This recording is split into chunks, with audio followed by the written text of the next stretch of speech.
నీ బాంచని కాలుమోగుతా అనేదిరా 70-80 ఏళ్ల క్రితం మన వెలమ రాజ్యాలకి.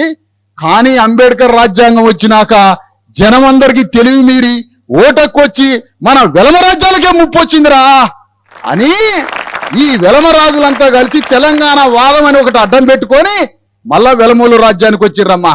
వచ్చి ఏం చేసిండు కేసీఆర్? ఈ మాట ఎవరన్నా చెప్తారా? చూడండి ఏం చేసిండు కేసీఆర్.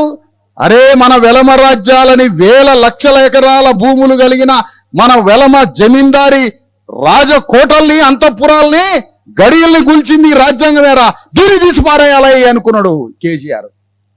అనుకొని ఒకరోజు ప్రెస్ మీట్ పెట్టి భారత రాజ్యాంగాన్ని తీసి పారేస్తా అని చెప్పిండు కేసీఆర్. చెప్పిండా లేదా? అదిగో భారత రాజ్యాంగాన్ని తీసి పారేస్తా అంటే ఆయన్ని తీసి పారేసి బొందలు వేసిర్రు మొన్న ఎన్నికలల్లా. అంతవరకు బాగానే ఉంది.